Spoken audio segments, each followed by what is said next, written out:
the party has filed an application for judicial review in the courts of law. The chairperson of the Independent Electoral Commission, Justice Byabukama Mugenyi Simon, wrote to the Uganda People's Congress indicating that the Commission does not recognize my candidature as the UPC flag bearer.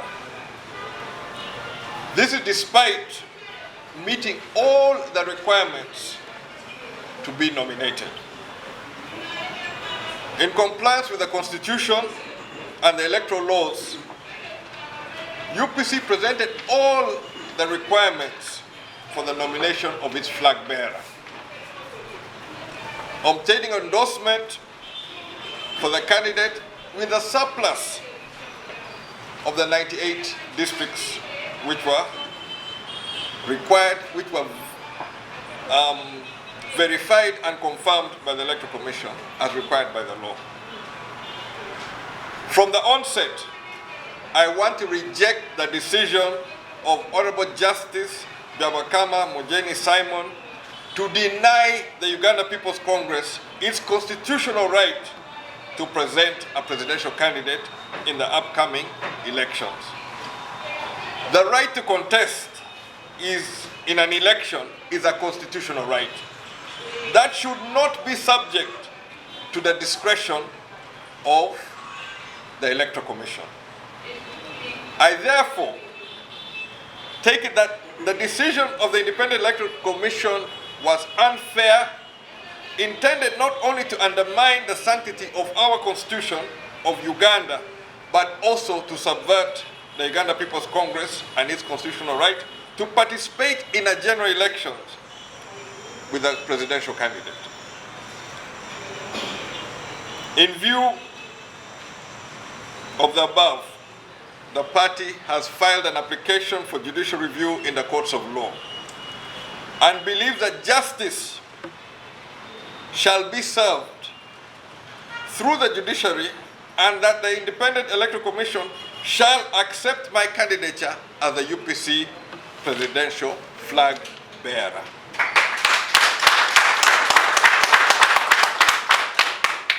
I want to urge all party leaders and members to remain calm and move forward with the ongoing mobilization and preparation for UPC's participation in the upcoming elections at all levels, from the lower local governments right through to the President of the Republic.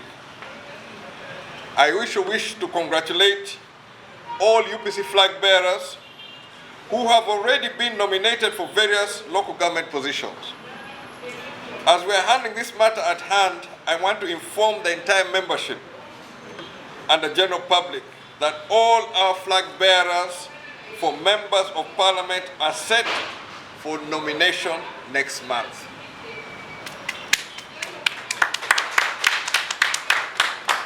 Rest assured that UPC will pursue all possible and peaceful means to achieve the goals of ensuring a peaceful transition in Uganda, and to once again rebuild the very fabric of our social, political, and economic structure to achieve a country where every citizen has equal access to opportunity. The timing was deliberately unfair. And much of the processes which have taken place in this nomination have been awkward. The verification of signatures without agents of the candidates, the time taken to do the verification, and you get reports without any background or information. So definitely this process has not been done, I think, in a free and fair manner. As such, as UPC, we were determined to present to the people of Uganda a blueprint which will touch their lives. And we're going to present that blueprint. A general election is where a country comes together and has a conversation on its future. That is what we're here for. We're here to talk about the future of Uganda. Each party presents their manifesto, presents their policies, and it's the people to decide. And I want my day to present on behalf of UPC for the people to decide, not the Electoral Commission, or not some other non-member or somebody who is not actual part of this process. But ultimately, it's a conversation which the people of Uganda must have and are going to have. On the questions of what we're doing, as it was stated here, we're going to use every possible legal means to make sure not only are we heard, but we're seen to be heard and we're active on the ground. We're also going to use every legal avenue available to us. Throughout my politics, I have struggled to keep this party alive, and I'll continue to struggle. I have struggled to support my candidates, and I will support the candidates. At the end of the day, I expect UPC's numbers to be well represented in all levels of government. So as UPC, you can rest assured Jimmy Akena is going to fight for his everything to make sure UPC flag bearers are there. On the question of legalities or questions of law, I'm going to leave it to Honorable Jonathan to tackle that one. But I just want to make sure that all people know that UPC is not going quietly. UPC is not broken. Those who think UPC had died, no chance. While we are alive, UPC will continue to thrive. The only time you can say UPC had factions was in 2015. 2015, they had two sides of UPC. One side had 1 MP, the other side had 9. So those are the factions. But to be a faction, you must also be on the ground. True. We have what is common in Uganda as ghosts.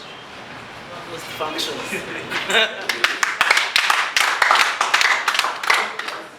They have no function, they have no form, they have nothing which identifies them as part and parcel of a political entity. Right here, I have members of parliament and others seeking to be members of parliament. I have been on the field with many of them, I have campaigned with them, and I'm going to campaign with them again to make sure that UPC flag flies high. If these so-called factions you're talking about, if they are fielding candidates, I don't know where they're fielding them because it's not in Uganda. They're nowhere in Uganda. There's no local government where they're there. Here, we have a chair of a local government. There's one of us here. He's now going for a member of parliament. So you cannot have factions which don't exist in the politics. UPC is a political party. UPC as a political party participates in politics, is concerned about the well-being of the citizens, speaks about the well-being of the citizens. Who are these who are not speaking about the well-being of the citizens? The only option they have is how they can stop. Each time you call a meeting, people run to court. No, you call a delegates conference, people run to court. You call a meeting, they run to court. What do they want? Did any of these people try to even collect and return signatures? They didn't. So in fact, the Electoral Commission should not have been even looking at this thing. If only one person in the name of UPC returned the signatures, what more do you need?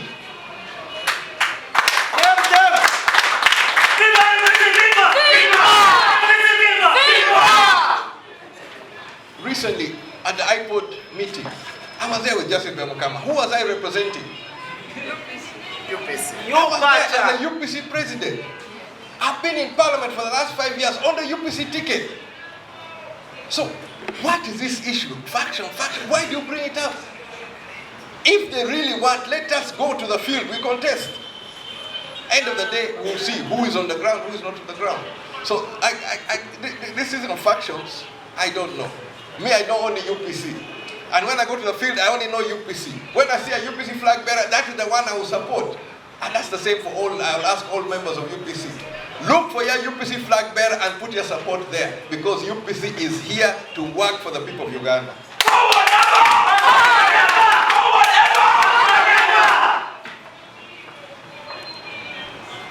I was supposed to be presenting my manifesto today.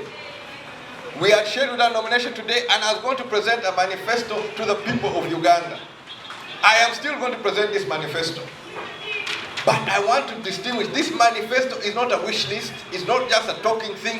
This is a manifesto which touches on the needs of the people of Uganda, which touches on the desires of the people of Uganda, and which touches on the future of the people of Uganda.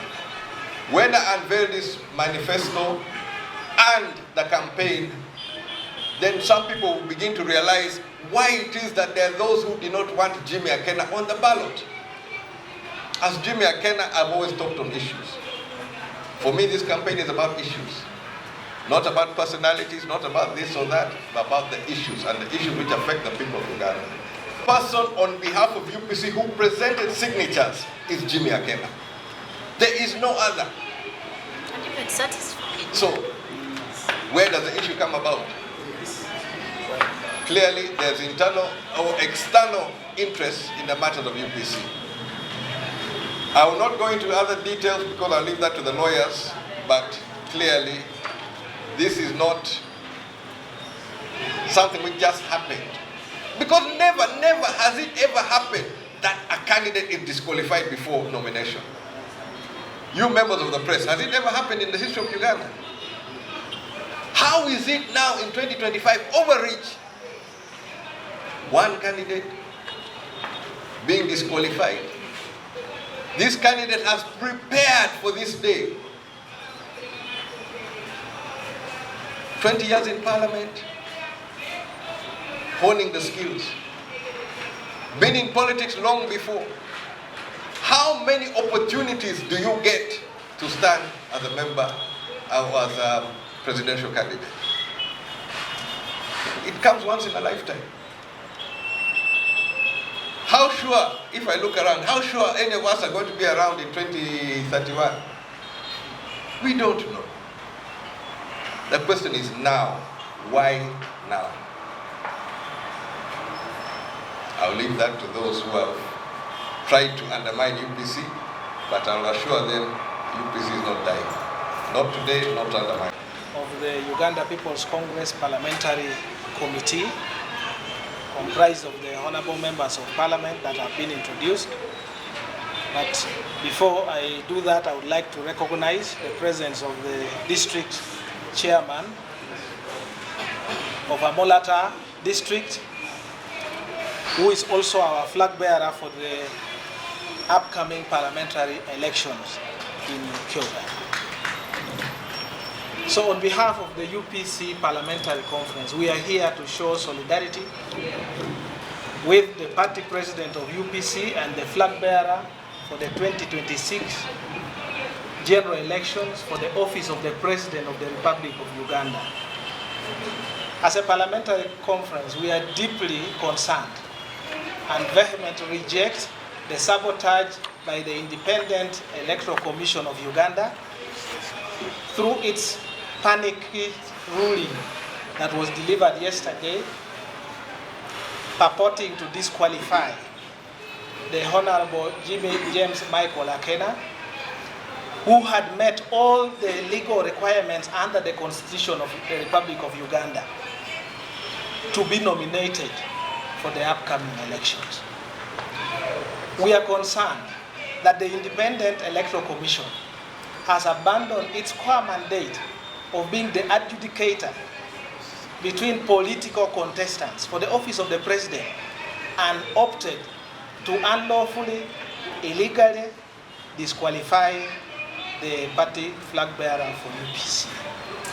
As a parliamentary conference, we shall not take that lying down. We are pursuing, as stated by the flag bearer, all the possible legal means and political means to ensure that the UPC will be on the flag and will fly this flag high so that Ugandans can choose. The timing and the nature of this disqualification in court raises serious concerns about the transparency, the fairness, and the independence of our electoral commission.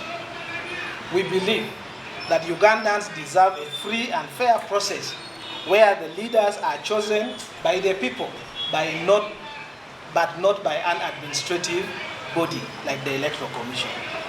The party, therefore, will remain united and committed to the struggle for democracy, fairness, and the will of the people will be reflected by the participation of the Honorable Jimmy James Michael Akena in the upcoming presidential elections. I thank you. I believe that the Electoral Commission does not have the final say on how the Honorable Jimmy exercises his right to contest for the position of presidency of this country. So we are headed to court, and we believe that we shall seek some remedies from court. First, to compel the Electoral Commission within its schedules to nominate the Honorable Jimmy Akena, who has met all the legal requirements, and we have interrogated the law. We have not found anywhere any basis for him to be disqualified. We also believe that if the window for nomination has closed, the court will open it up, which is perfectly within the law. Whether it is 1 or 2 days to voting, the Honorable will appear and will deliver to Ugandans the victory that they require. Question on the cases that are before court. We recognize that there are some aggrieved persons who went to court and have challenged under the various provisions of the law, and they are seeking remedies. That is the very point we are making to the Electoral Commission,